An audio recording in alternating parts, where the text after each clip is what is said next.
Antara ASB, tabung haji, emas ataupun hartanah, laburan mana yang paling terbaik? Jom Wafa kongsikan apa kata guru kewangan Wafa iaitu Tuan Muhammad Zulkifli Syafiee, penulis buku kewangan bestseller iaitu buku Misi Bebas Hutang dan juga buku Wang Emas. Boleh tengok video ini sampai habis dan save untuk rujukan akan datang. Untuk simpanan jangka masa pendek, beliau sarankan untuk simpan dalam ASB ataupun tabung haji ataupun KWSP. Kenapa ASB dan tabung haji? Sebab simpanan kita dijamin selamat oleh kerajaan dan pulangannya agak berbaloi sekitar 5% setahun. Jadi di ASB dan juga di tabung haji, beliau sarankan untuk simpan dana kecemasan berjumlah 3 bulan gaji dan duit yang nak digunakan dalam jangka masa terdekat. Manakala untuk simpanan jangka masa panjang, sekurang-kurangnya 2 tahunan ke atas, beliau sarankan simpan dalam bentuk emas macam ni. Kenapa simpan emas?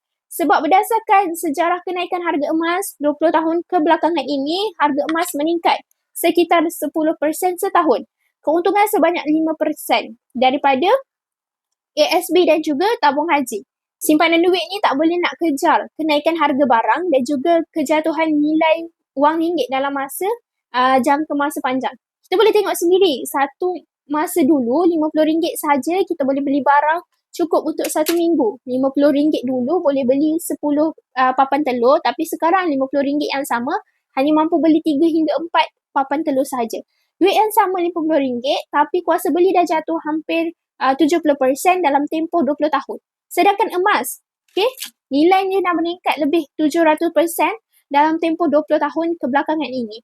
Jadi nilai duit makin jatuh, tapi harga emas makin lama makin meningkat. Sebab tu simpanan emas ni sangat-sangat sesuai untuk simpanan jangka masa panjang. Mesti ada yang tertanya-tanya pula, nak kumpul emas ni banyak mana?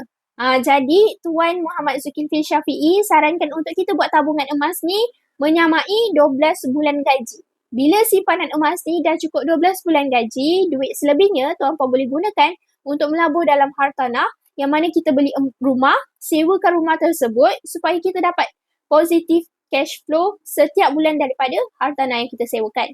Kenapa beliau sarankan untuk melabur dalam hartanah?